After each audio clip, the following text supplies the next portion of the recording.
Hi, I'm Buck, your personal tour guide to the Federal Reserve. I'm here to introduce you to one of the most complex but effective institutions in the United States.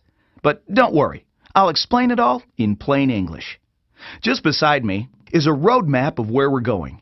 Together, we'll walk through the Federal Reserve System, literally. And along the way, I'll show you just what goes on around here and why it's important. By the end of this tour, you too will be able to explain the Federal Reserve in plain English. There is no other agency of government which can overrule actions that we take. There is no other agency of government which can overrule actions that we take. There is no other agency of government which can overrule actions that we take. That would effectively be a takeover of monetary policy by the Congress, a repudiation of the independence of the Federal Reserve, which would be highly destructive to the stability of the financial system, the dollar, and our national economic situation. The Federal Reserve does not own any gold at all. We have not owned gold since 1934.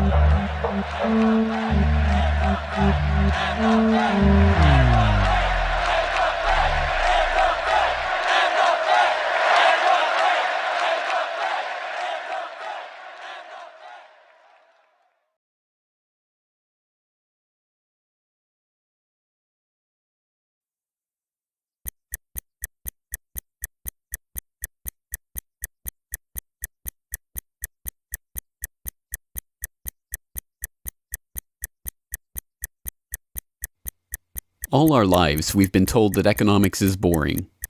It's dull. It's not worth the time it takes to understand it. And all our lives, we've been lied to.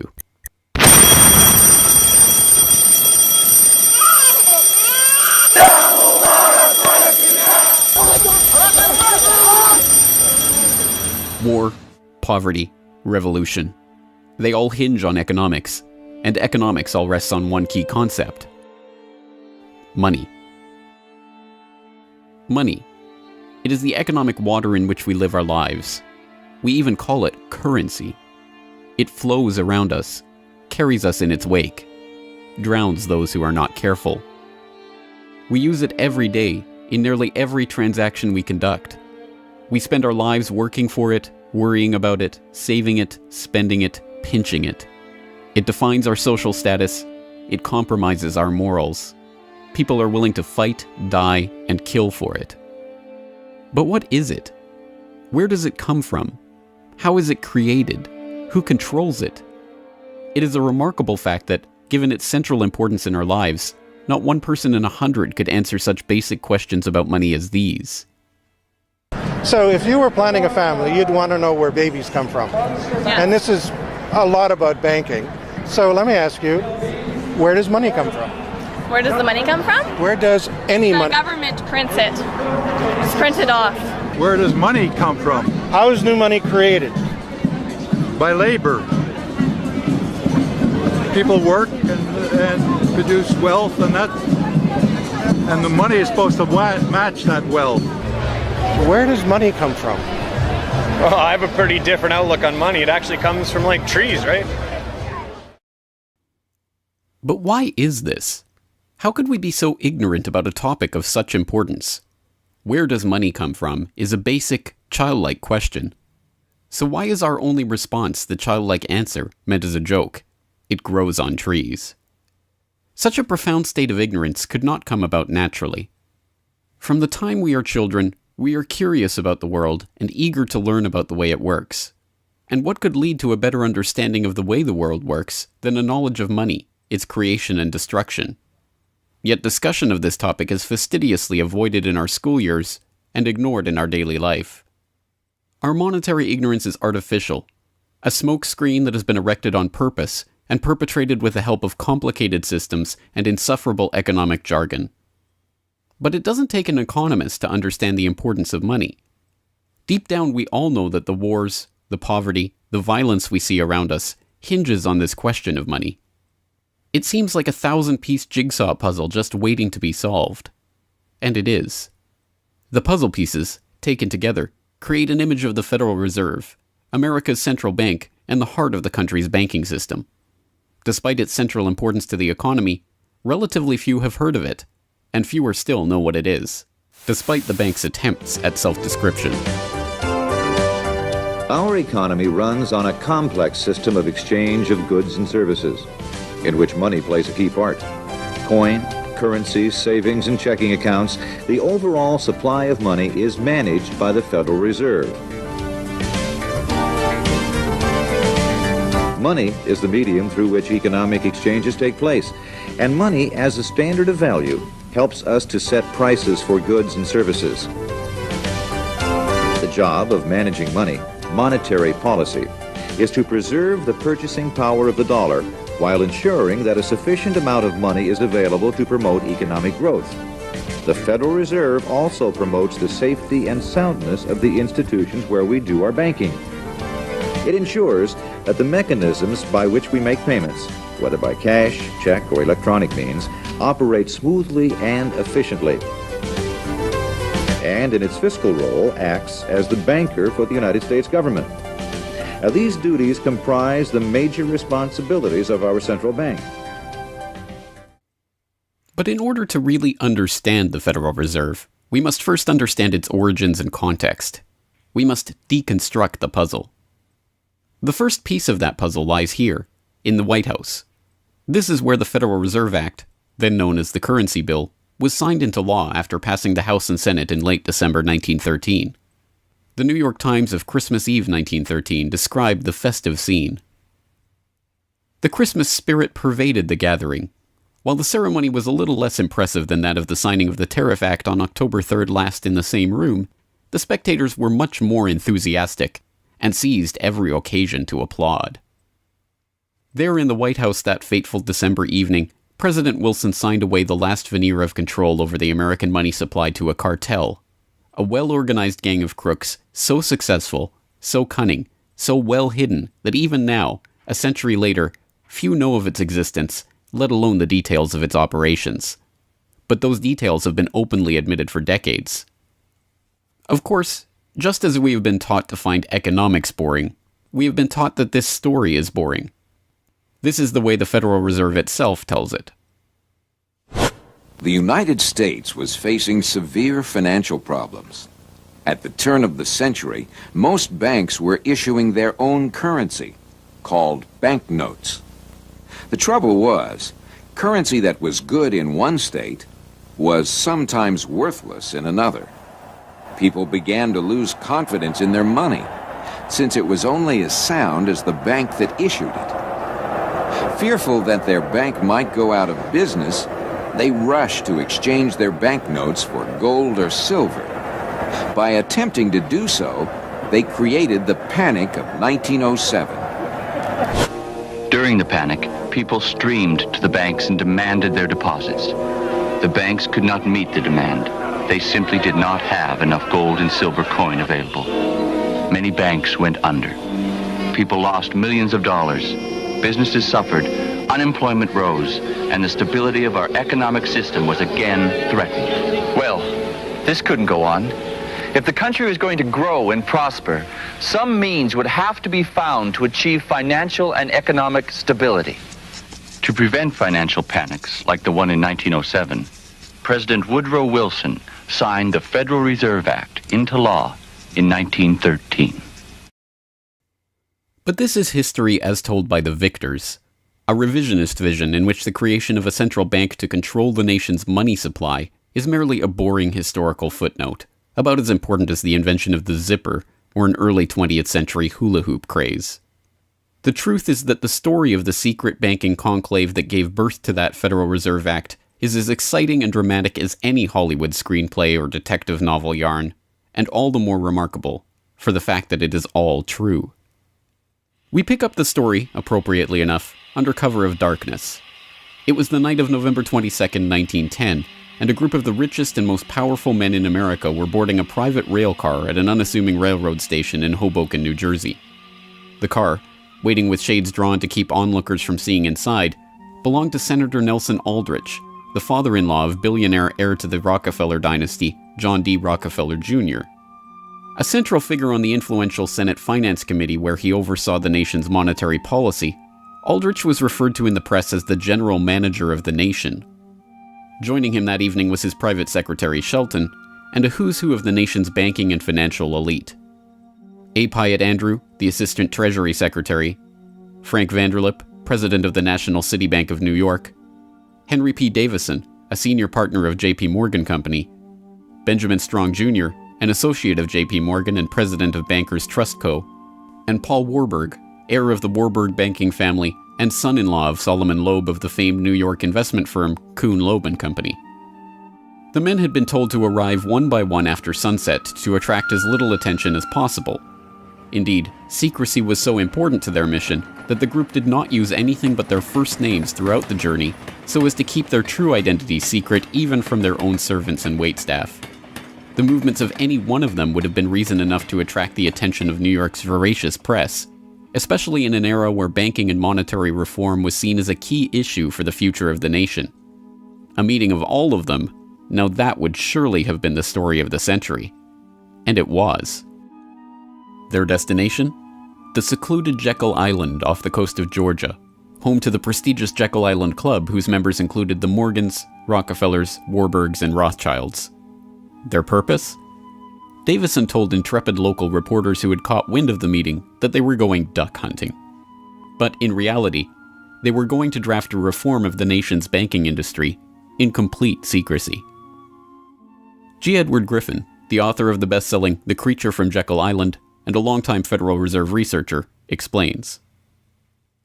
What happened is that the banks decided that since there was going to be legislation anyway to control their industry, that they wouldn't just sit back and wait and see what happened and cross their fingers that it would be okay. They decided that to do what so many cartels do today, they decided to take the lead, and they would be the ones calling for regulations and reform. They like the word reform, and American people are suckers for the word reform. You just put that into any corrupt piece of legislation, call it reform, and people say, oh, I'm all for reform, and so they vote for it or accept it. So that's what they were doing. They decided we will reform our own industry. In other words, we will create a cartel, and we will give the cartel the power of government. We'll take our cartel agreement so that we can self-regulate to our advantage, and we'll call it the Federal Reserve Act. And then we'll take this cartel agreement to Washington and convince those idiots there to pass it into law. And that basically was the strategy. It was a brilliant strategy. Of course, we see it happening all the time, and certainly in our own day today, we see the same thing happening in other cartelized industry. Right now, we're watching it unfold in the field of healthcare, but at that time, it was banking, all right?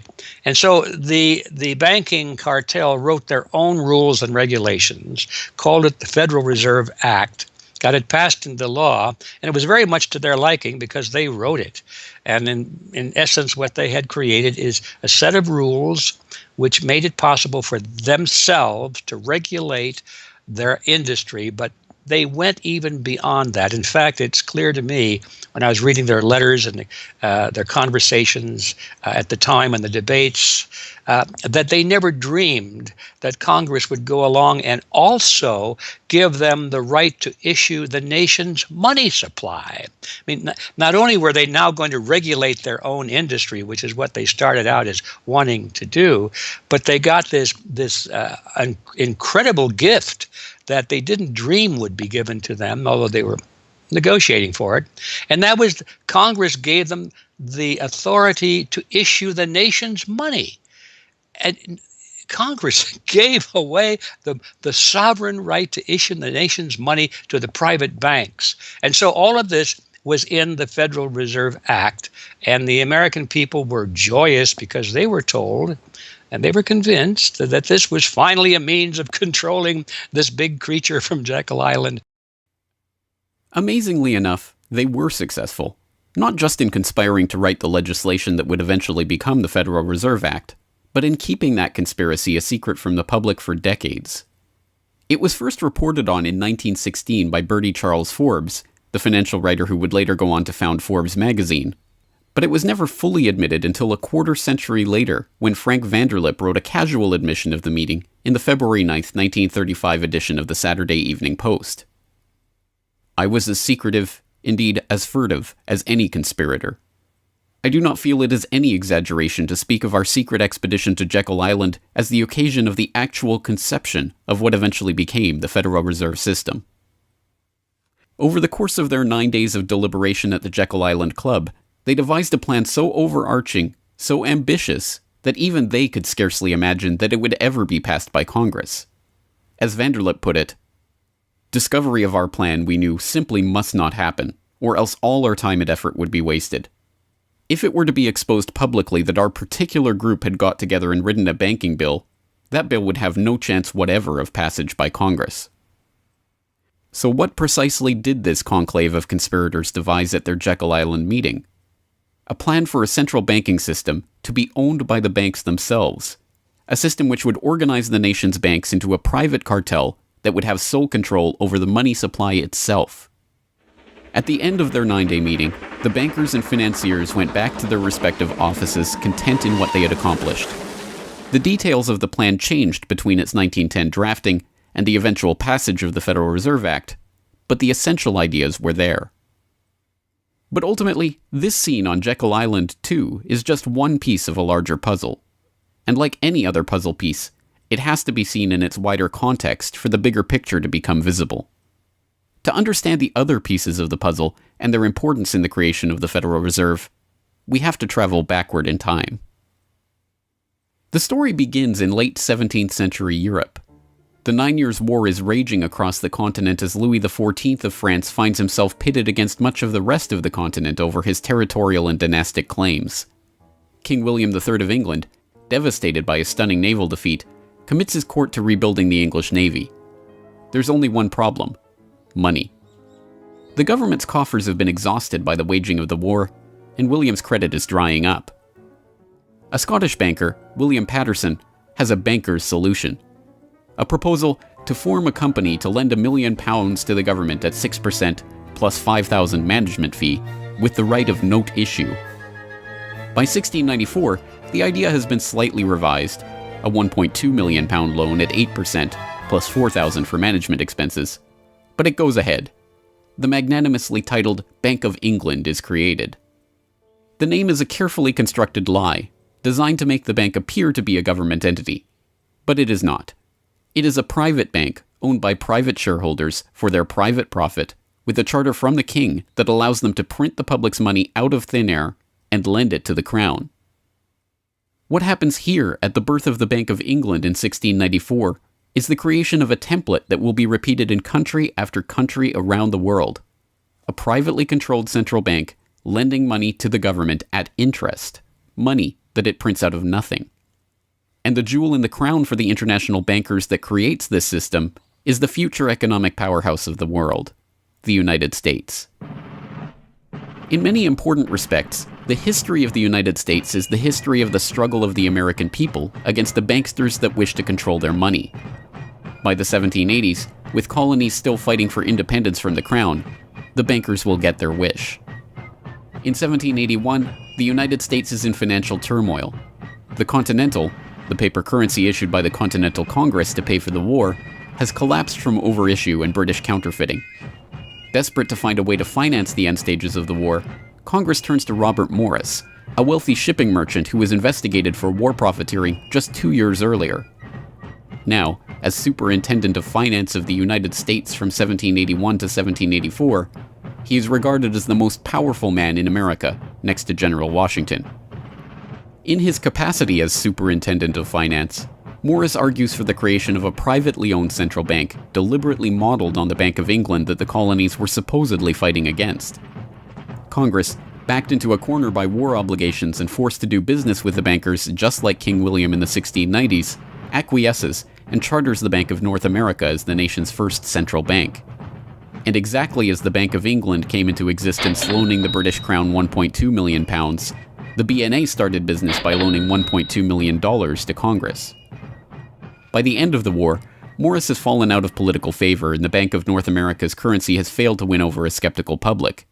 the BNA is downgraded from a national central bank to a private commercial bank chartered by the state of Pennsylvania.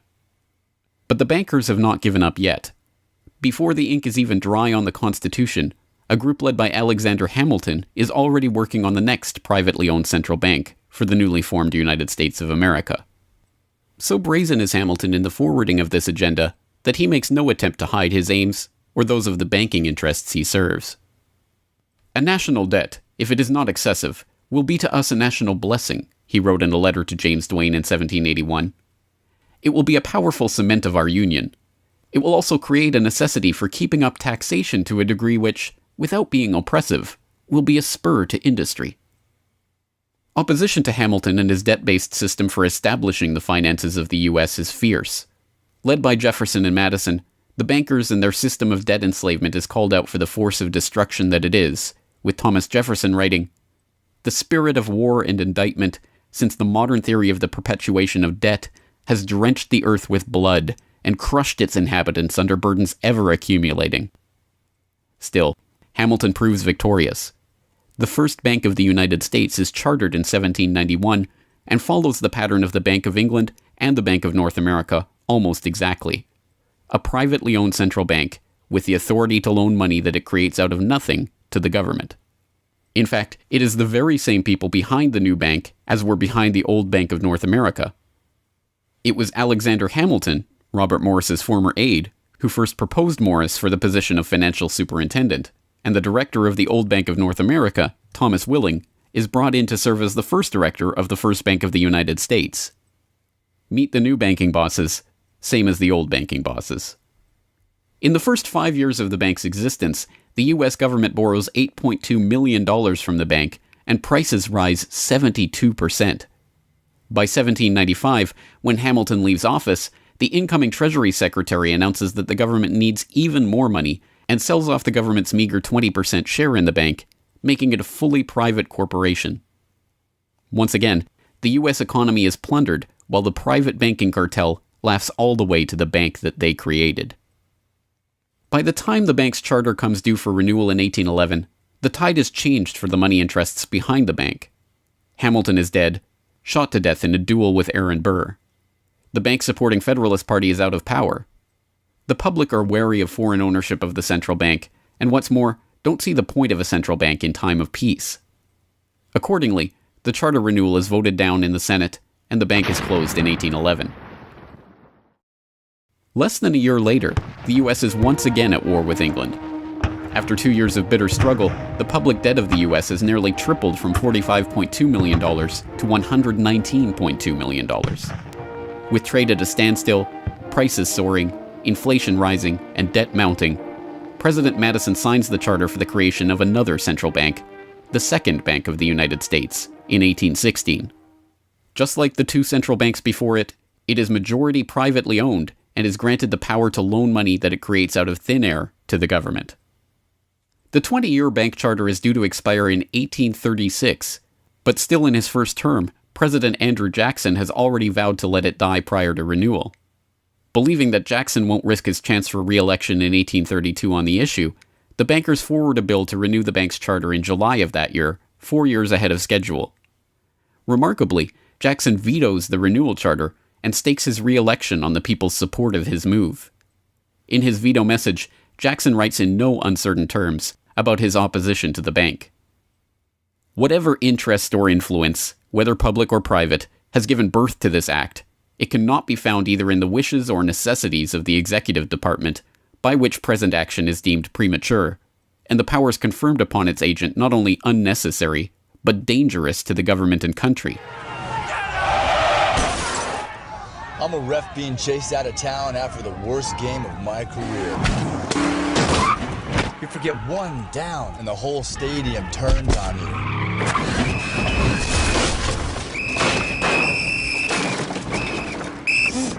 And if you have credit rate insurance, it may not pay for all this. So get Allstate. You can save money and be better protected from mayhem, like me. Shop less, get more. Make one call to an The Allstate. rich and powerful too often bend the acts of government to their selfish purposes. If we cannot at once, in justice to interests vested under improvident legislation, make our government what it ought to be, we can at least take a stand against all new grants of monopolies and exclusive privileges, against any prostitution of our government to the advancement of the few at the expense of the many, and in favor of compromise and gradual reform in our code of laws and system of political economy. The people side with Jackson, and he's re-elected on the back of his slogan, Jackson and no bank. The president makes good on his pledge. In 1833, he announces that the government will stop using the bank and will pay off its debt. The bankers retaliate in 1834 by staging a financial crisis and attempting to pin the blame on Jackson, but it's no use.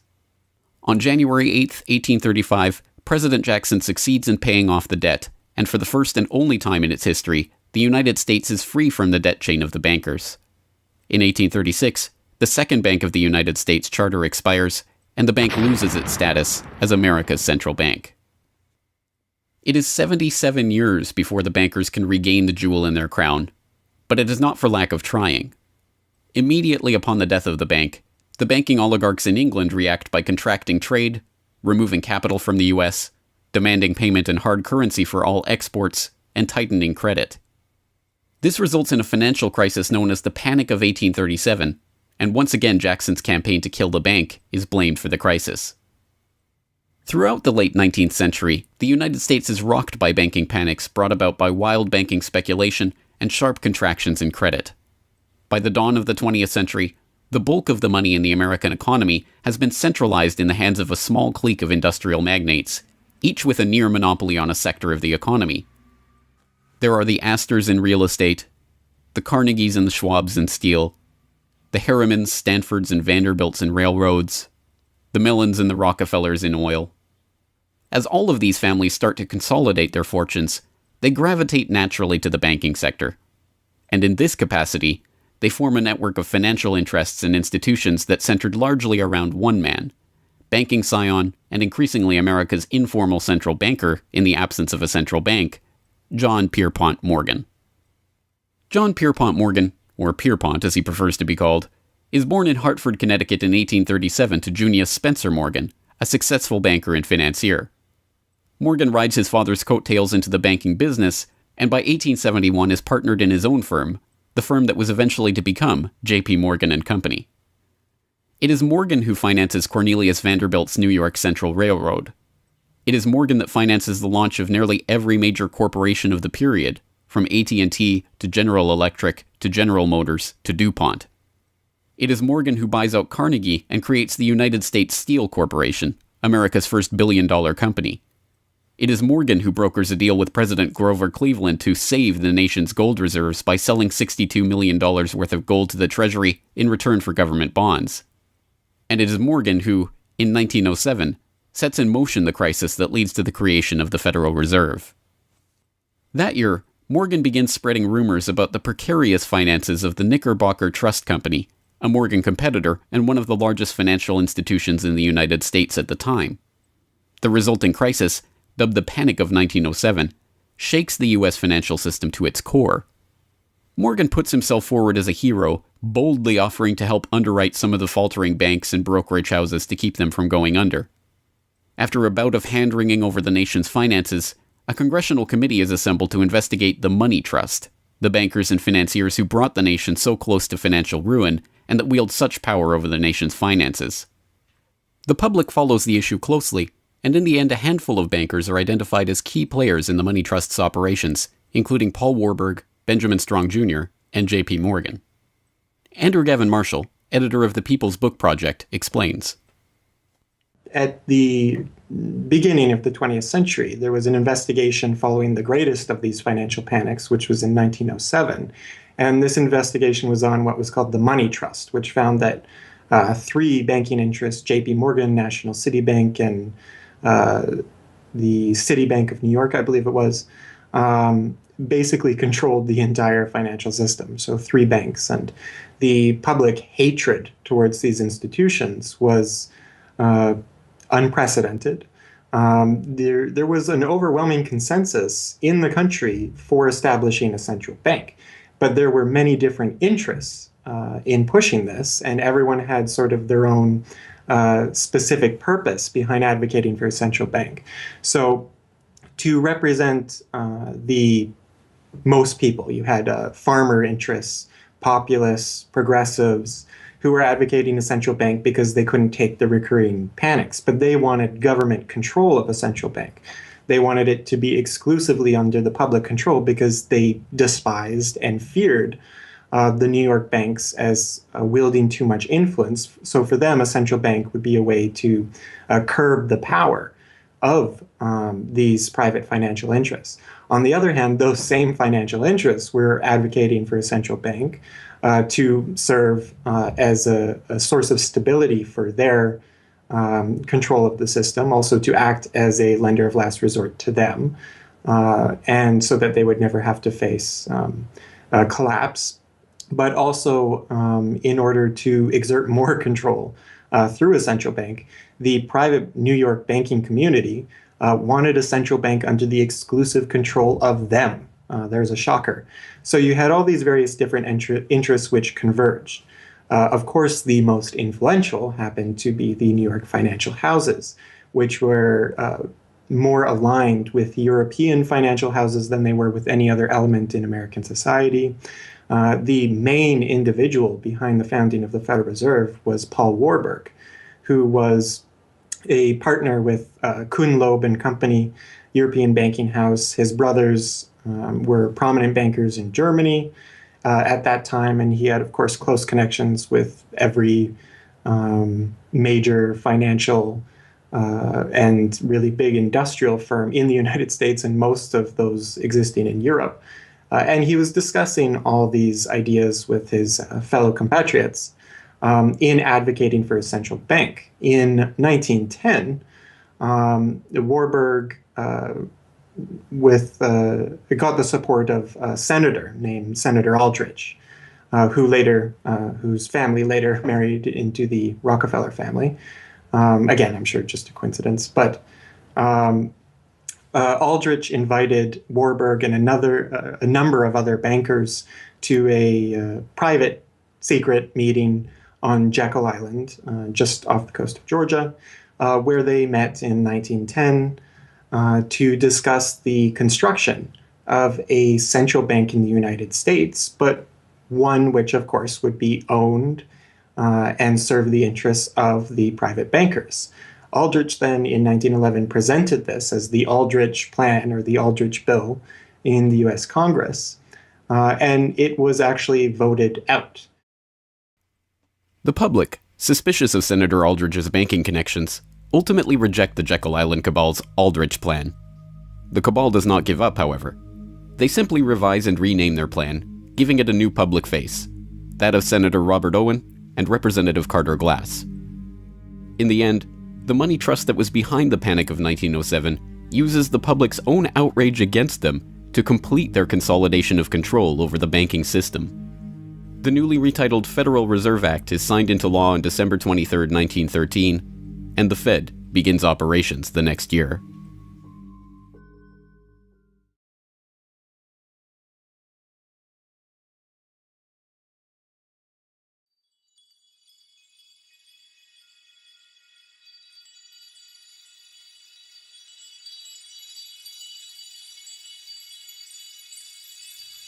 So how does the Federal Reserve System work? What does it do? Who owns and controls it? These are the basic questions that would get to the heart of the fundamental question, what is money? And that is why the answer to these questions have been shrouded in impenetrable economic jargon.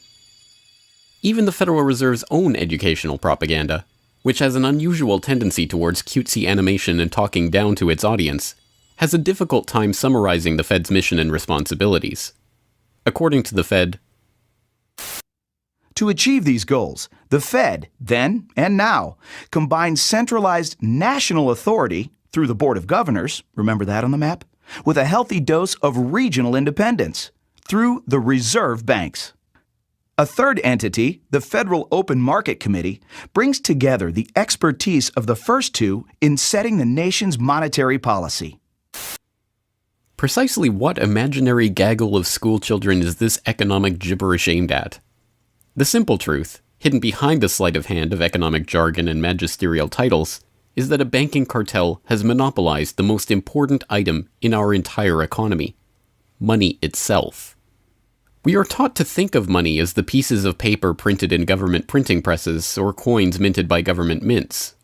While this is partially true, in this day and age, the actual notes and coins circulating in the economy represent only a tiny fraction of the money in existence.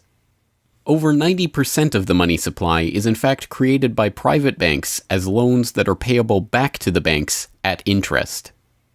Although this simple fact is obscured by the wizards of Wall Street and gods of money who want to make the money creation process into some special art of alchemy carefully overseen by the government, the truth is not hidden from the public.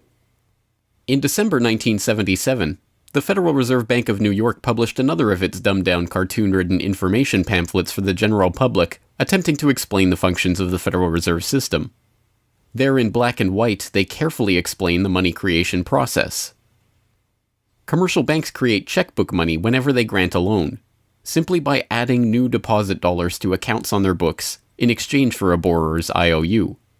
Banks create money by monetizing the private debts of businesses and individuals. That is, they create amounts of money against the value of those IOUs. There it is, in plain English. The vast majority of money in the economy, the checkbook money in our accounts at the bank and that we use in our electronic transfers and digital payments, is created not by a government printing press, but by the bank itself. It is created out of thin air as debt, owed back to the bank that created it at interest. This means that bank loans are not money taken from other bank depositors, but new money simply conjured into existence and placed into your account.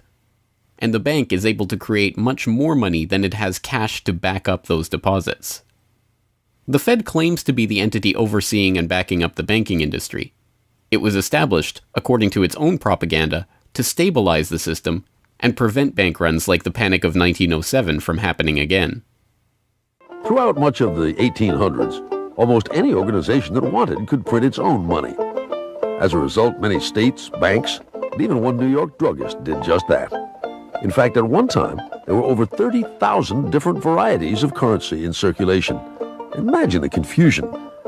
Not only were there multitudes of currencies, some were redeemable in gold and silver, others were backed by bonds issued by regional governments.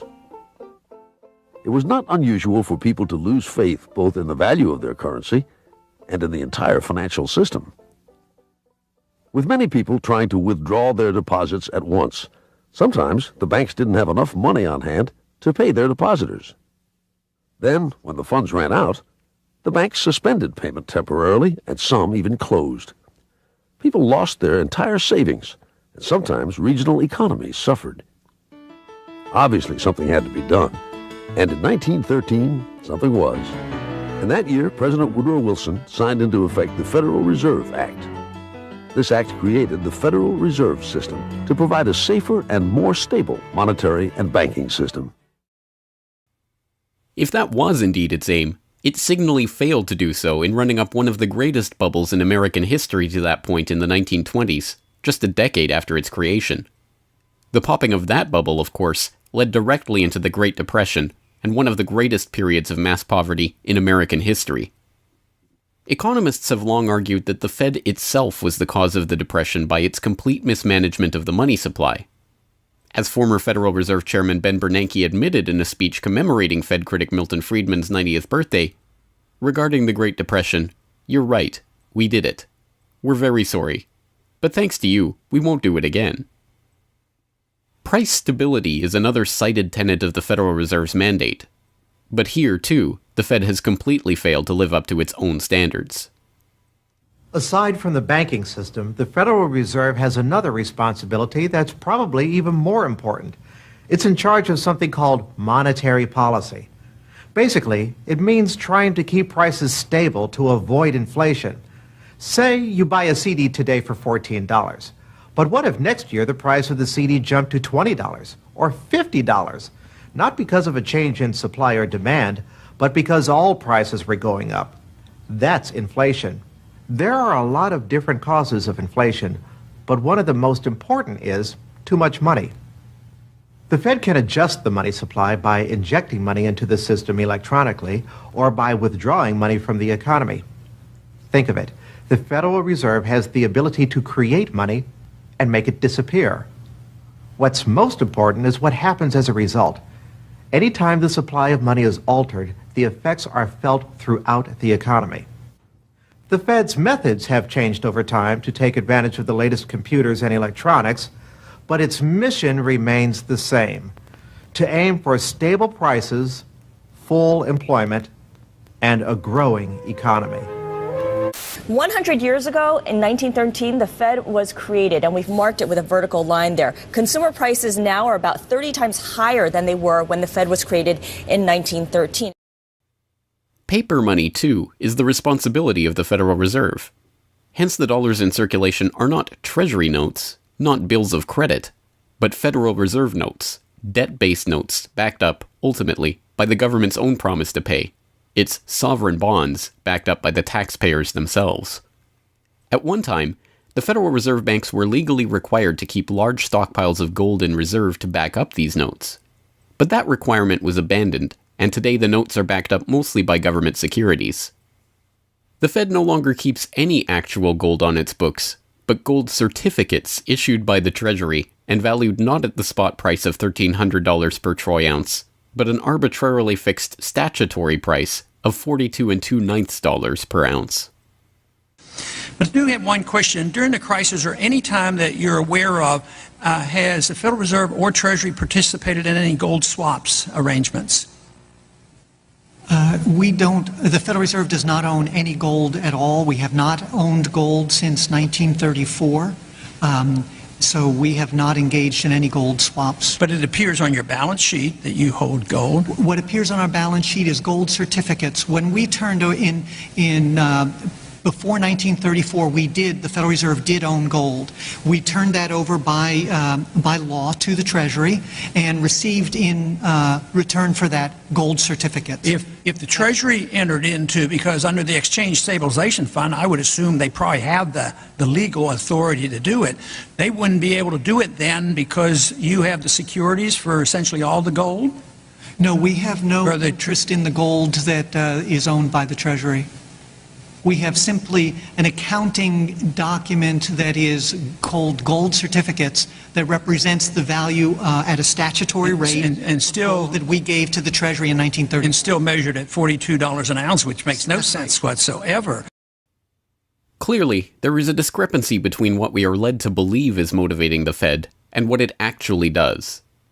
To understand what the Fed is actually intended to do, it's first important to understand that the Federal Reserve is not a bank per se, but a system. This system codifies, institutionalizes, oversees, and undergirds a form of banking called fractional reserve banking, in which banks are allowed to lend out more money than they actually have in their vaults.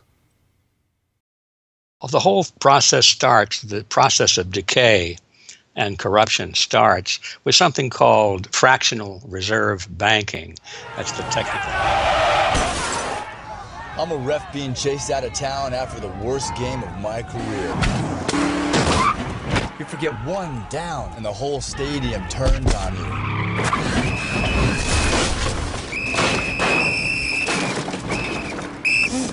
And if you have credit rate insurance, it may not pay for all this. So get Allstate. You can save money and be better protected from mayhem, like me. Shop less, get more. Make one call to an What that Allstate. really means is that as the banking institution developed over several centuries, starting, of course, in Europe, it developed the practice of legalizing a certain dishonest accounting procedure. In other words, in the very, very beginning, if you want to go all the way back, people would bring their gold or silver to the banks for safekeeping. And they'd say, give us a paper receipt. And we don't want to guard our silver and our gold because, people could come in the middle of the night and they could kill us or tie us up and threaten us, and they'll get our gold and silver, so we can't really guard it. We'll take it to the bank and have them guard it, and we just want a paper receipt so that we can take the receipt back and get our gold anytime we want. And so in the beginning, money was receipt money. They could then, instead of changing or exchanging the gold coins, they could exchange the receipts, and people would accept the receipts just as well as the gold, knowing they could get the gold. And so these paper receipts being circulated were, in essence, the very first examples of paper money. Well, the banks learned early on that game that here they were sitting on this pile of gold and all these paper receipts out there. People weren't bringing the receipts in anymore. Very few of them, maybe 5%, maybe 7% of the people would bring in their paper receipts and ask for the gold. So they said, why don't we just sort of give more receipts out than we have gold? They'll never know because we only are asked at the best 7% of it, so we can create more receipts for gold than we have, and we can collect interest on that because we'll loan that into the economy and we'll charge interest on this money that we don't really have. And it's a pretty good gimmick, don't you think? And well, yeah, of course. And so that's how fractional reserve banking started. And now it's institutionalized, and they teach it in school. No one ever questions the integrity of it or the ethics of it. They say, well, that's the way banking works. And isn't it wonderful that we now have this flexible currency and we have prosperity and all of this sort of thing? So it all starts with this concept of fractional reserve banking. And the trouble is with that is it works most of the time, but every once in a while, there are a few ripples that come along that are a little bit bigger than the other ripples, and maybe one of them is a wave, and more than 7% will come in and ask for their gold. Maybe 20% will come in, or 30%. And well, now the banks are embarrassed because the fraud is exposed. They say, well, we don't have your gold. What do you mean you don't have my gold? I gave it to you and put it on deposit, and you said you'd safeguard it. Well, we don't have it. We loaned it out. So then the word gets out, and everybody and their uncle comes and lines up for their gold. And of course, they don't have it, and the banks are closed. They have bank holidays, and the banks are embarrassed. They go out of business. People lose their savings, and you have these terrible banking crashes that were ricocheting all around the world prior to this time. And that's what caused the concern. One of the things that caused the concern of the American people, they didn't want that anymore. They wanted to put a stop to that. And that was the whole purpose, supposedly, of the Federal Reserve System, was to put a stop to that. But since the people who designed the plan to put a stop to it were the very ones who were doing it in the first place, you can not be surprised that their solution was not a very good one insofar as the American people were concerned. Their solution was to expand it. Not to control it, but to expand it. See, prior to that time, this little game of fractional reserve banking was localized at the state level. Each state was doing its own little fractional reserve banking system. Each state, in essence, had its own Federal Reserve. Central banks were authorized by state law to do this sort of thing, and that was causing all this problem. And so the Federal Reserve came along and said, well, no, we're not going to do this at the state level anymore because look at all the problem it's causing. We're going to consolidate it all together, and we're going to do it at the national level. The key to this system, of course, is who controls this incredible power to regulate the economy by setting reserve requirements and targeting interest rates. The answer to this question, too, has been deliberately obscured.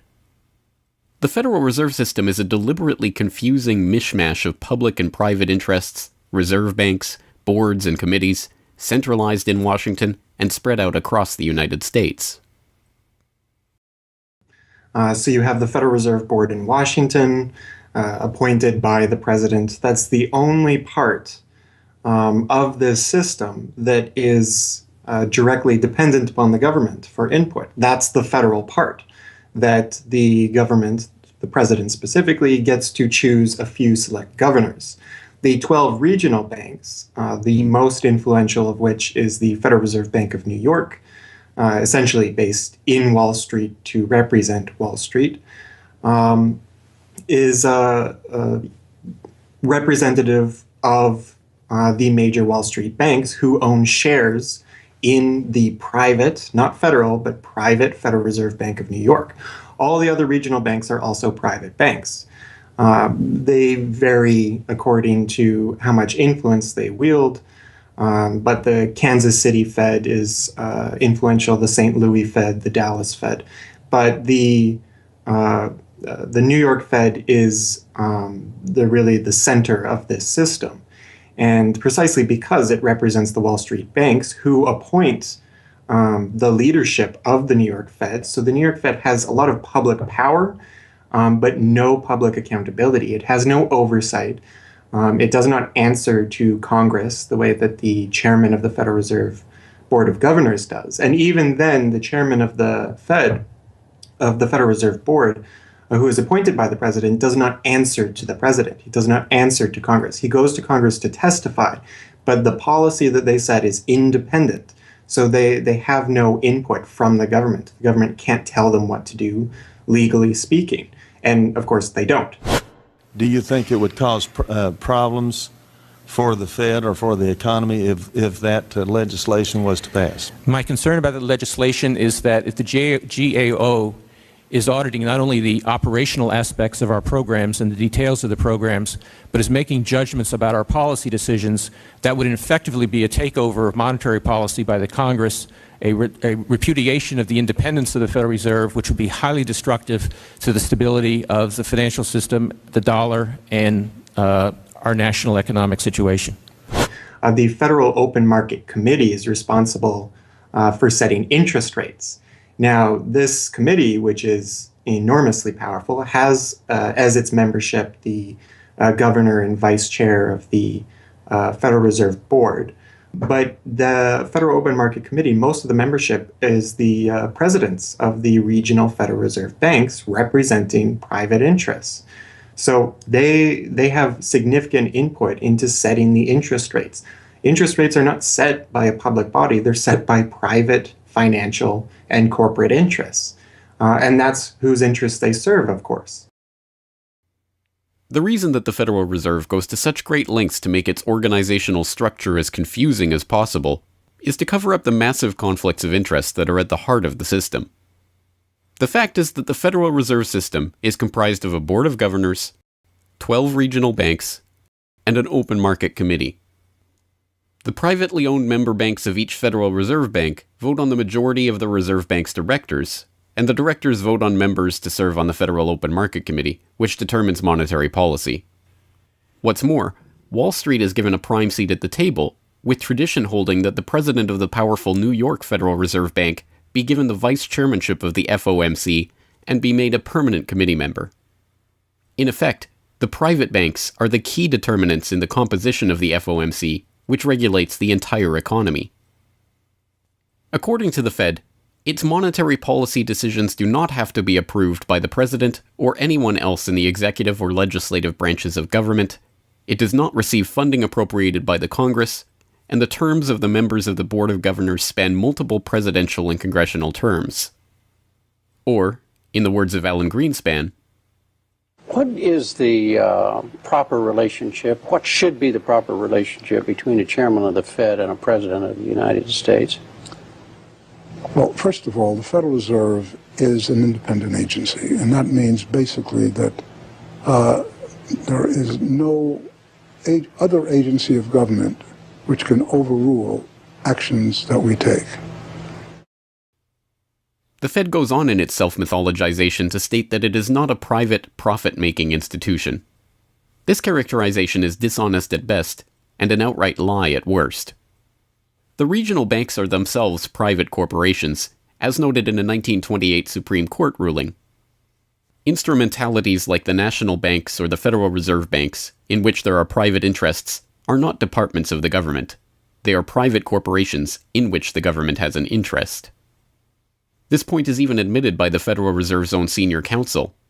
Our regulations do specify overall terms for the lending, but the day-to-day operation of the banking activities are conducted by the Federal Reserve banks. They are banks, and indeed they do lend, and they do interact they're their with own depositors. agency then, essentially, They are not in that regard. agencies. Yes, they're not agencies, Your Honor. They're persons under FOIA. Each Federal Reserve Bank, the stock is owned by the member banks in the district, 100% privately held. They have private boards of directors. Majority of those boards are appointed by the independent banks, private banks in the district. They are not agencies. These private corporations issue shares that are held by the member banks that make up the system, making the banks the ultimate owners of the Federal Reserve Banks. Although the Fed's profits are returned to the Treasury each year, the member bank shares of the Fed do earn them a 6% dividend. According to the Fed, the fixed nature of these returns means that they are not being held for profit.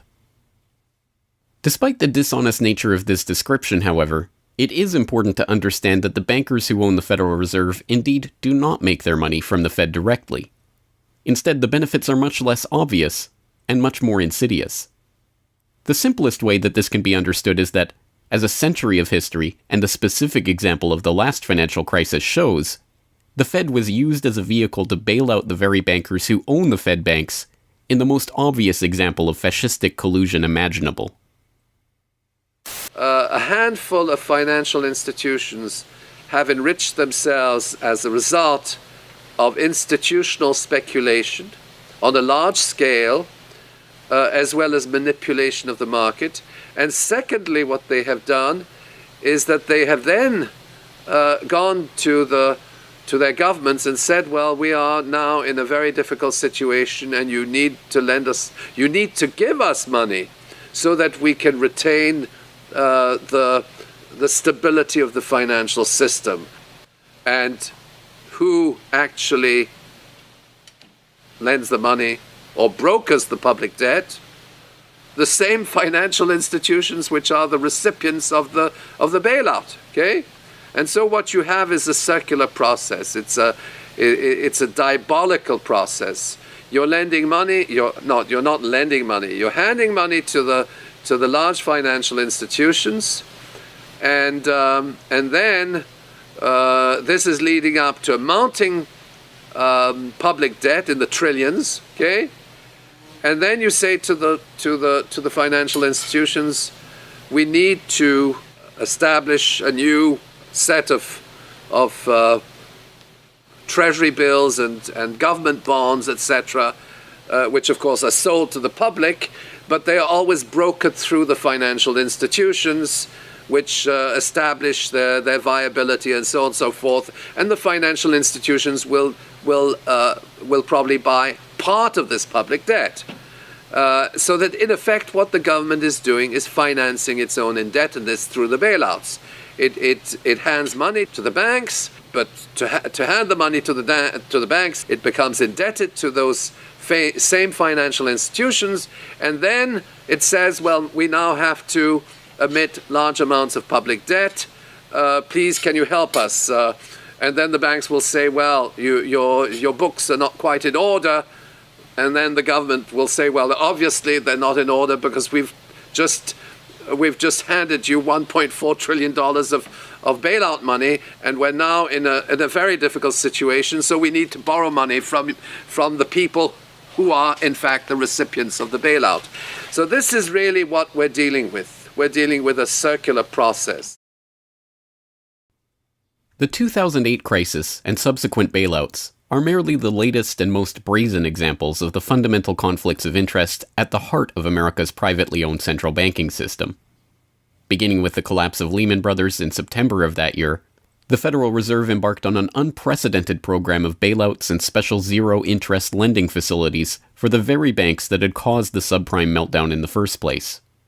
By the cartelization of the Federal Reserve structure, and thus not by accident, it was the very bank presidents who had overseen their banks' lending practices that ended up in the director positions of the Federal Reserve banks that voted on where to direct the trillions of dollars in bailout money.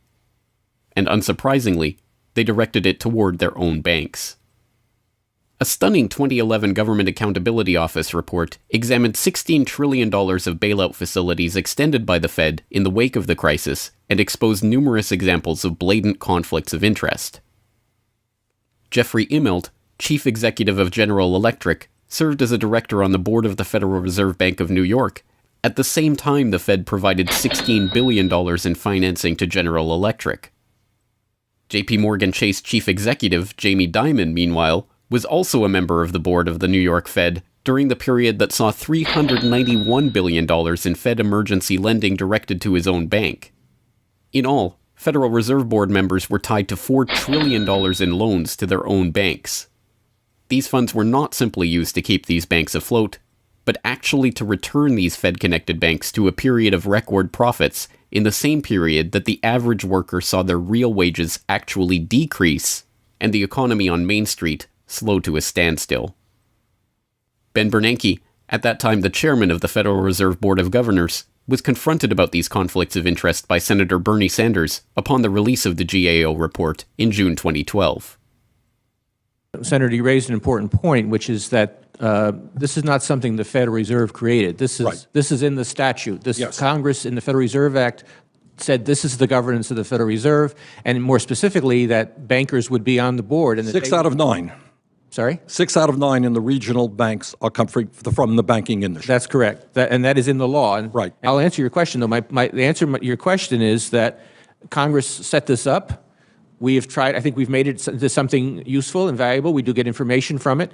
But if Congress wants to change it, of course, we will work with you to find alternatives. Bernanke is completely right. These conflicts are, in fact, a part of the institution itself.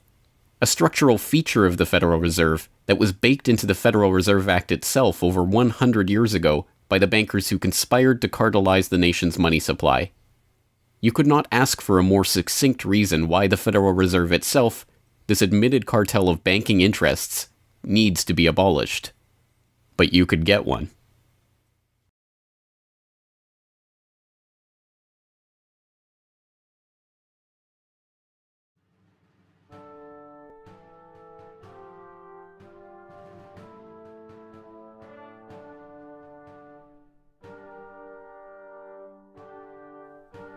We now know that for centuries, the people of the United States have been at war with the international banking oligarchs.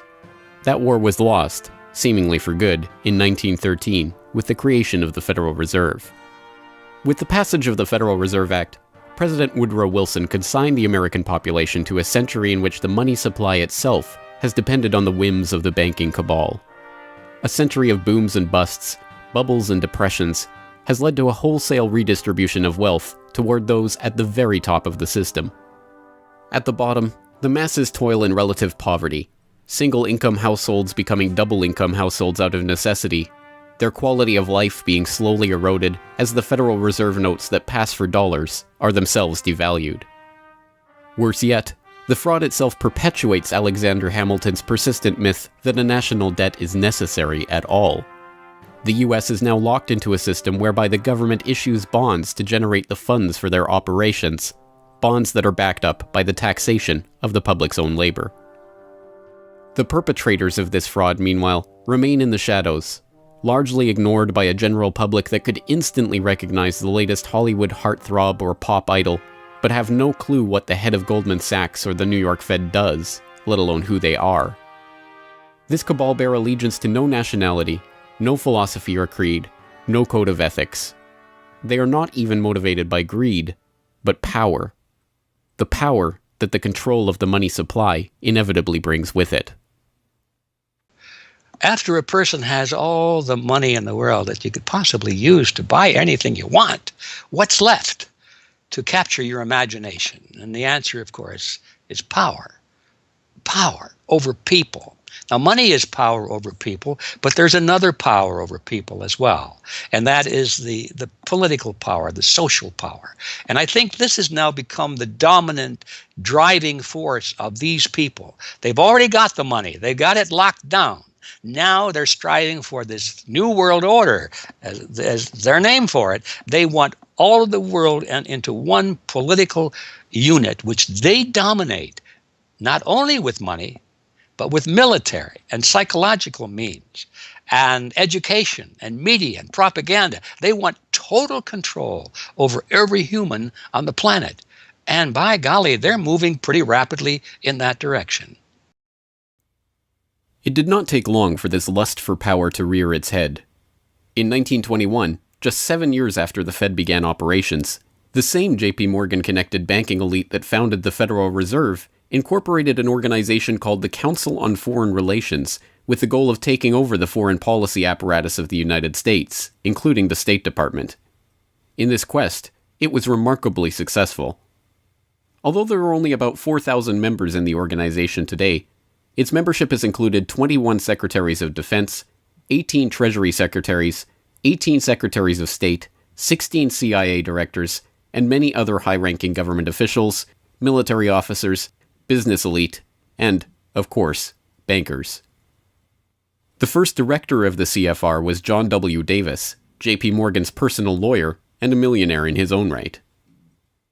Together with its sister organizations in Britain and elsewhere around the world, these groups would work together toward what they called a New World Order of total financial and political control directed by the bankers themselves.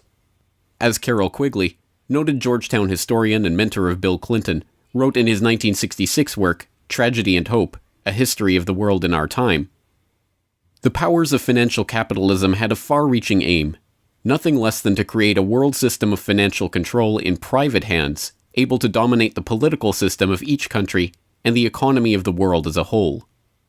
This system was to be controlled in a feudalist fashion by the central banks of the world acting in concert, by secret agreements arrived at in frequent private meetings and conferences. The apex of the system was to be the Bank for International Settlements in Basel, Switzerland, a private bank owned and controlled by the world's central banks, which were themselves private corporations. This is why the bankers and their partners in government and business conspired to bring about the 2008 crisis. Not for the pursuit of money, but power. In the same way the bankers used the panic of 1907 to consolidate their control over the money supply, they hope to use the 2008 crisis and subsequent panics, which they themselves have created, to consolidate their political control. The International Summit for the Global Financial Crisis has been expanded from G7 to G20 because the leading 7 developed countries cannot solve the crisis alone. This expanded meeting raises the question whether a new global financial system will be created. So is this some sort of new world order, which Gordon Brown kind of alluded to? British Prime Minister Gordon Brown has described the quote-unquote guiding principles to be addressed at the summit. They are transparency, sound banking, responsibility, integrity, and get this, global governance, unquote. I think a new world order is emerging, and with it the foundations of a new and progressive era of international cooperation. The inevitable conclusion, one that flows necessarily from the true understanding of this situation, is that the Federal Reserve System needs to be consigned to the dustbin of history. After a century of enslavement, it is time for the American public to finally throw off the bankers' debt chains. If there was ever a point in human history to start questioning alternatives, this would be it. And to think that where we are and simply say, oh, well, this is the best of our options. How many of the best options lead to self-destruction? Doesn't sound like a best option. I think that with a world of 7 billion people, we can probably come up with something better than a system in which a few thousand people benefit so much at the expense of everything else on this world, and at the expense of the potential for the future of mankind. They're leveraging our future. And so long as we accept this way of thinking, so long as we accept these institutions as having dominance, that's the direction we'll be going. So I think reform is a good way to try and stall and to push back directly against the expanding and evolving power structures. But a radical change is what's really needed, and that has to be built from the bottom up. But I think that these two processes can and should go together in parallel. If you've made it this far, congratulations. You are now better informed on the economic history of the United States and the truth about the Federal Reserve than 99% of the population. If you do nothing else, then just working to get those around you educated on this information alone will have a profound effect. Once they learn of the scam, many are motivated to do something about it, and they, in turn, inform others. This is the viral nature of suppressed truth, and it is the reason that more people are aware of and energized by the issue of the Federal Reserve and the nature of money than ever before. Perhaps even more amazingly, this movement is spreading to other parts of the globe. Recognizing the interlocking nature of the modern global economy and the international nature of the banking oligarchy, Movements to abolish the Federal Reserve have sprung up in Europe, where protests against the cartelized central banking system are taking place in over 100 cities, attracting 20,000 people on a weekly basis. I started this movement because I realized that the Federal Reserve Act, in my opinion, is one of the most worst laws in the whole world. So a private banking company is lending America the money, and in my opinion, America is not any more democratic. The Federal Reserve tells the government what to do, and that's a problem. It's a very big problem, especially in the U.S. Why is it a global issue, and why are people doing it here in Germany? Because when you realize that this finance system, it's a global system, you have to go to the really beginning of the system. And in my opinion, it's also the World Bank and the International Fund of Currencies and stuff like this. But at the beginning of all this is a law from 1913, Woodrow Wilson signed it, and this is the beginning of all this hardcore capitalism we are suffering right now from. And the only way to stop this is maybe to break this law. But what if the burgeoning movement to end the Fed is successful? What system do people propose as the answer? There have been several proposals along different lines by various researchers. Some argue for a return to America's colonial roots of debt-free money issued by state-run banks, pointing to the Bank of North Dakota as one already functioning, successful model of this approach. We've had two banking systems ever since the 1860s, with the state bank system and the federal bank system. And the federal bank system are the big Wall Street banks, particularly. They dominate the federal system.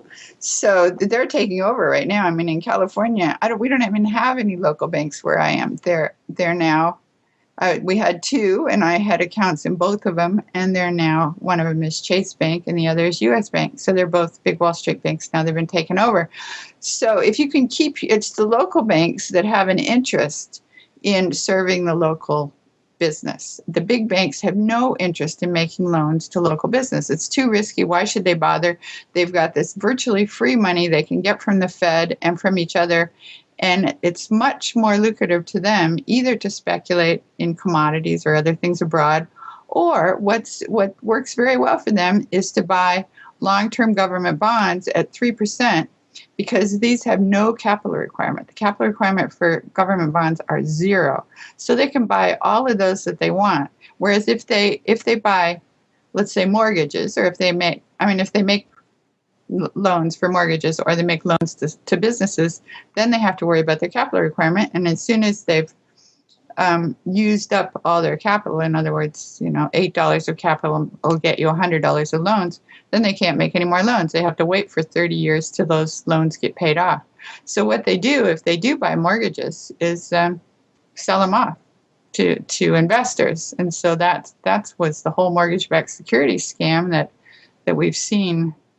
They had no motivation to make sure that these borrowers were actually sound borrowers. They just wanted to make a sale, so they sold the stuff to the unwary investors who might be somebody in Iceland or Sweden or pension funds. Yeah, so that didn't work out so well. So a state bank with the partnering with the local banks can provide the capital, can help them with capital. In North Dakota, the state bank guarantees the loans of the local banks, allowing them to make much bigger loans than they could otherwise. And the state bank provides liquidity to the small banks. That's why the small banks, the local banks, aren't making loans to small business right now, because they don't know that they can get money from the other banks as needed. The way banking works is they make the loan first. If you have credit lines to many different businesses, and if they all hit up their credit lines at once, you're going to run out of money.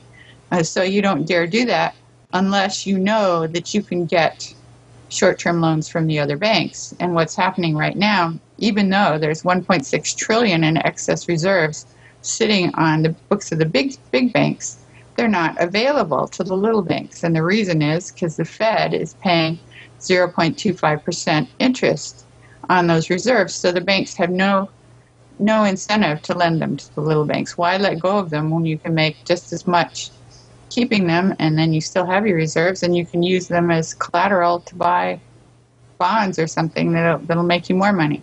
So the whole system is messed up. And in North Dakota, the Bank of North Dakota provides the liquidity for these local banks. Others advocate a decentralized system of alternative and competing currencies that greatly reduce or even eliminate altogether the need for a central bank. Well, 22 years ago in Ithaca, New York, I noticed that a lot of people, friends particularly, had skills and time that were not being employed or respected by the prevailing economy. And while we had much desire to create things and trade them with each other, and many services we could provide to each other, we didn't have the money. So, since I have a background in graphic design, journalism, and arrogance, I went to my computer and designed paper money for Ithaca, New York. Designed pretty colorful money, with pictures of children, waterfalls, and trolley cars, and denominated in hours of labor. 1 hour note, half hour, quarter, eighth hour note, 2 hour note, and then began to issue to each of the pioneer traders who had agreed to be listed in the directory a specific starter amount. And the game began. An hour has been worth an hour of basic labor, or 10 US dollars, which at that time, 20 years ago, was double the minimum wage. People who usually expect more than $10 per hour of their service can charge multiple hours per hour, but the denomination puts between us as residents of our community that reminder that we are fellow citizens, not merely winners or losers scrambling for dollars. And it introduces us to each other on the basis of these skills and services that we have, that we are more proud to provide for each other than often is the case with a conventional job, just the stuff we have to do to get the money to pay the bills. So through that trading process, that more intimate scale process within the community, we're more easily able to become friends and lovers and political allies. It's an inspiring story, and tell people about how much money has circulated through this community. I mean, it's important for people to understand just how successful this has been. Because we're not a computer system, we don't have a specific volume of trading recorded, but by the grapevine, by phone surveys, and over the years watching the money move, we were able to guess very reliably at several $1 million equivalent of this money has transacted over those years, making loans without charging interest up to $30,000 value, which is the fundamental monetary revolution in our system. Then as well, making grants of the money to over 100 community organizations. Some argue for currencies whose mathematical nature prevent them from being merely conjured into existence whenever a federal government wants to wage another war of aggression or forge another link in the seemingly endless train of governmental tyranny and abuse. What people have to understand about Bitcoin is that it's a completely decentralized network. There's no central server, there's no controlling company, there's no office. It's just free software that anyone can download and start running on their computer anywhere in the world. And that the Bitcoins themselves can be transferred to or from anyone anywhere in the world. And it's impossible for any bank or government or entity to block you from sending or receiving those Bitcoins. There's a limited supply of those Bitcoins. There will never, ever, ever be more than 21 million Bitcoins. And so because, like everything, the price is set based on supply and demand, because the supply of Bitcoins is limited and the demand is increasing as more and more people start to use them and more websites start to accept them, the price of Bitcoins in terms of dollars is going to have to increase even a lot more than the $500 per Bitcoin that it is today. Are there any drawbacks at all to the idea of using a cryptocurrency?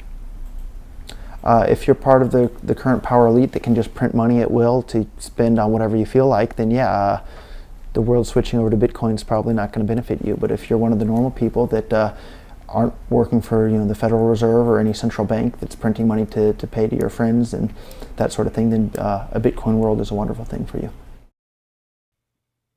Sound money, cryptocurrencies, state banks, LETS programs, self-issued credit. These and many other solutions have all been proposed, and many of them are in use in different localities today. Information on all of these ideas and how they are being applied in various parts of the world are widely available online. The point is that the question of what money is and how it should be created is perhaps the single greatest question facing humanity as a whole, and yet it is one that has been almost completely eliminated from the national conversation. Until recently.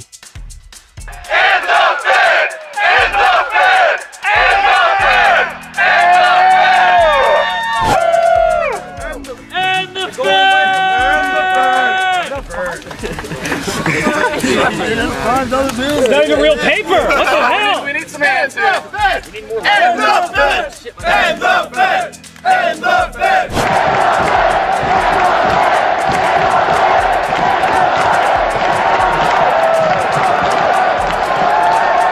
I haven't even gotten to that part yet! We can do it again when I get to that part!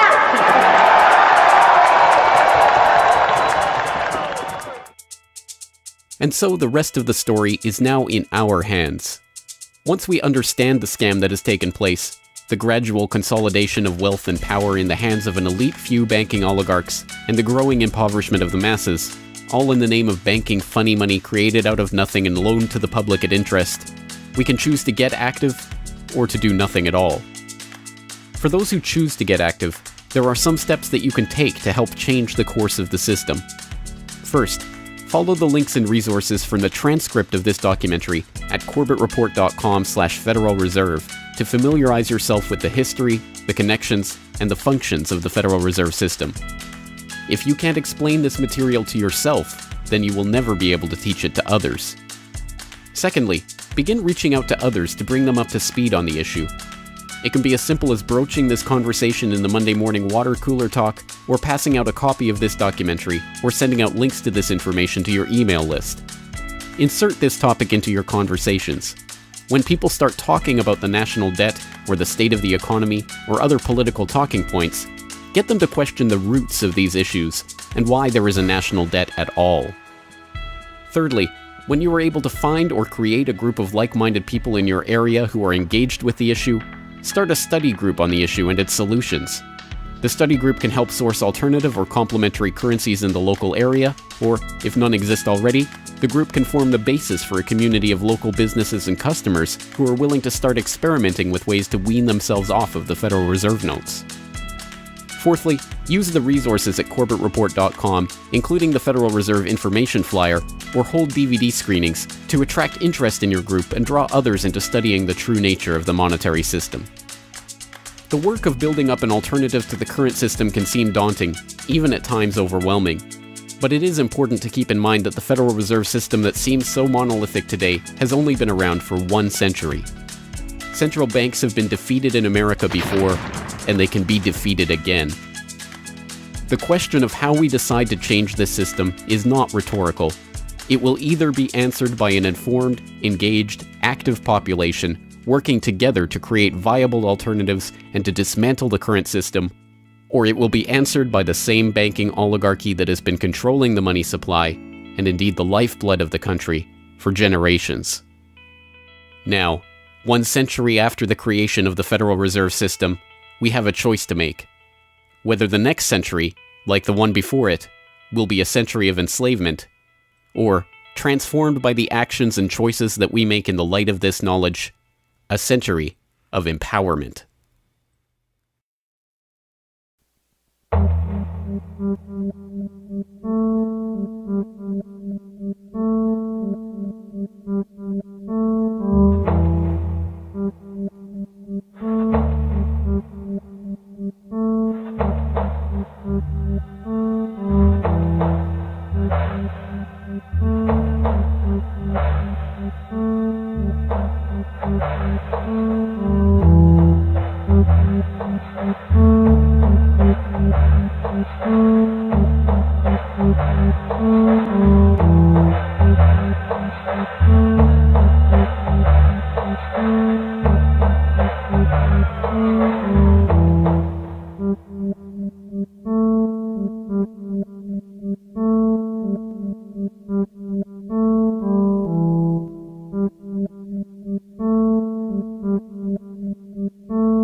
Hello, this is James Corbett of CorbettReport.com, the writer, producer, director, narrator, and just about everything else you can imagine with regards to the documentary that you just finished watching, Century of Enslavement, The History of the Federal Reserve. As I mentioned towards the end of that documentary, if you've made it this far, then you are now better informed about the Federal Reserve, its origins, what it is, how it functions, and why it must be opposed than 99% of the general public. And if you've made it this far, then you are obviously one of the very few who is very eager and motivated to join the rising tide of free humanity that is seeking to throw off the debt chains of the banksters in the United States and around the world. And if you are so motivated, then I have some treats for you. I have some resources that I'd like to direct you to. As I mentioned again towards the end of that documentary, there are some resources up at CorbettReport.com that I hope will help you in your quest to better inform yourself and better inform others about the Federal Reserve System. Because once again, if you can't explain this to yourself, then how could you ever hope to explain it to anyone else? So I think the first quest that we must all engage in is to improve our own understanding of the Federal Reserve System and how it functions, and then to spread that information to others. And on that note, once again, if you go to CorbettReport.com, you'll be able to find, first and foremost, this documentary itself is, of course, 100% freely available online, which you would know because you're watching this right now. So, of course, there will be links to the YouTube version of this documentary or the downloadable MP4 version on my website. There's also audio MP3 files available for download. All of those, again, freely open to the public, and I do encourage you to send them out to others if you do find it to be a valuable resource yourself. And once you're there at CorbettReport.com, you'll find not only the documentary itself, but also a transcript of the documentary, complete with hyperlinks to all of the source documents, videos, articles, all of the information that was used to compile this documentary. So I hope that will be a valuable resource, again, for people who are looking to put this information together in a way that makes sense in their own head, and so that they can see where all of this information is coming from, much of it sourcing from the Federal Reserve itself. So I hope that the hyperlinked transcript will be valuable to people out there who are seeking to broaden their understanding of these topics. And you will also find there a news information pamphlet that I have put together with the help of Mike Krentz of MikeKrentz.com, a graphic designer who's helped me out a lot behind the scenes on the website. As you can tell from the graphics on this documentary, I'm not a graphic designer myself by trade or by training. So I certainly do appreciate Mike's help in putting this information pamphlet together. And this is just a few points that have been addressed in this video, informational points about the Federal Reserve, what it is, and some interesting little teasers to get people interested in this information. You can download and print this off from CorbettReport.com and use it however you like, handing it out to people on the street, using it as a discussion point if you hold a DVD screening, if you want to just post it up in public areas, only where allowed by law, of course. Once again, this is freely available for download and for you to print out and to use to help spread information about the Federal Reserve System. And it's available both in color and black and white and should print nicely onto standard 8.5 by 11 letter size paper. So that will all be up there at the website, along with, of course, an actual DVD version of this documentary. Once again, if you do find this information useful, then I hope you will try to spread it to others. There are a lot of people who prefer the online link, but there will be some people who you cannot reach online. For those people, and for yourself, if you so desire, here is a physical hard copy that you can order from CorbettReport.com for 2,000 Japanese yen. That's about 20 Federal Reserve notes. Because unfortunately, we are trapped in this debt-based bankster-led system, so we do all require these pieces of paper in order to put a roof over our head and food on the table, myself included. So your support is obviously greatly appreciated. And for that 2,000 Japanese yen, about 20 Federal Reserve notes, you'll receive this documentary. Disc 1 containing the documentary itself. Disc 2, the full 1-hour interview with G. Edward Griffin. So I think, again, a valuable resource for people who are looking for more information about the Federal Reserve. So that's available at CorbettReport.com, along with all of this that we've talked about here, the information pamphlet, the hyperlink transcript, all of the various formats this is available in. Once again, I've tried to make this as straightforward as possible and also as detailed as possible so that you can start to further your own exploration and understanding of this system that we're facing. Once again, of course, any way that you choose to get this information out to others is greatly appreciated, but if you do want to send the Corbett Report links around, the best one to use is CorbettReport.com/Federal Reserve. That will have the documentary in the YouTube format, it will have the downloadable MP3 and MP4 formats, it will have the transcript, it will have the downloadable information pamphlet, and it will also have a link to buy the DVD. So all of that will be there at CorbettReport.com/Federal Reserve. Please send people there if you're going to send people anywhere.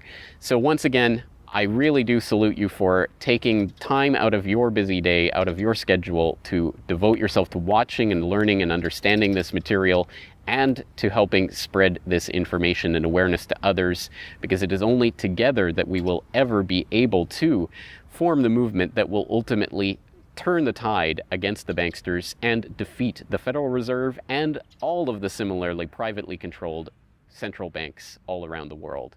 So once again, thank you for your time and attention. I'm James Corbett of CorbettReport.com.